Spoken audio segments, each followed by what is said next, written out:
Donc le banc éclair est un projet qui a été lancé il y a 2 ans sur le site de MC à HR. Il s'agit d'un banc électrique, climatique, de caractérisation et d'endurance. Lorsqu'on a lancé nos études mécaniques, il y a 2 points sur lesquels nous devions porter une attention toute particulière. La première chose, donc on voulait avoir un banc qui puisse tourner au-delà des 20 000 tours minute. Donc il fallait qu'on puisse trouver un moteur qui soit capable de pouvoir répondre à ce besoin des 20 000 tours minute et 500 Nm. Le deuxième point sur lequel nous avons dû porter une attention particulière, c'est le côté modal, l'aspect vibratoire du banc. Parce qu'une fois qu'on dépasse les hautes vitesses, dès qu'on dépasse les 15 000, 16 000 tours minute, il faut vraiment porter une attention toute particulière sur le comportement modal de ce banc en faisant un certain nombre d'analyses, donc des ping tests, des calculs modal, de façon à pouvoir s'assurer que le banc n'ait aucune influence sur le comportement du moteur.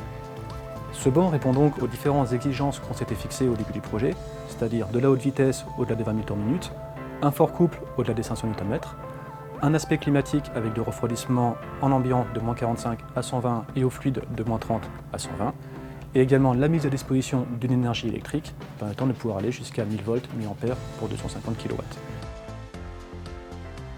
Pour piloter le banc, on a mis à disposition 2 logiciels. Il faut savoir que EMC est partenaire National Instruments depuis maintenant plusieurs années, et donc on développe nos logiciels en interne. Le premier logiciel qu'on a mis à disposition est le logiciel Pulsar, qui est un logiciel qui a été développé il y a quelques années pour nos bancs de moteur thermique et qu'on a dû réadapter pour ce banc électrique avec des spécifications un petit peu différentes. Le deuxième logiciel qu'on a mis à disposition, c'est le logiciel qu'on appelle Pulsar Vibe. C'est une extension du logiciel Pulsar qui permet de pouvoir faire de la supervision vibratoire.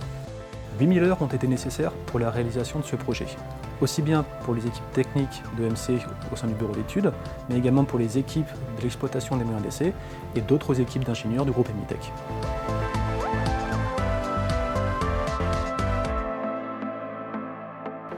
Donc, le banc éclair peut accueillir des essais de tout type de machines électriques rentrant dans la composition d'une chaîne de traction électrifiée. Le banc éclair est destiné à tout type de clients, à la fois constructeurs, équipementiers dans le domaine automobile, mais également aussi à certains domaines de l'aéronautique, notamment des APU qui peuvent être électrifiés et dont la gamme de puissance est compatible avec les besoins de ce domaine. Alors, les campagnes sont tout d'abord revues avec le client pour bien définir le cahier des charges en termes d'attendu d'essai. Donc, les campagnes sont préparées en amont avec la préparation des pièces d'adaptation et d'interface banc. Et nous allons ensuite lancer la campagne par la caractérisation, c'est-à-dire faire une photographie des performances du système.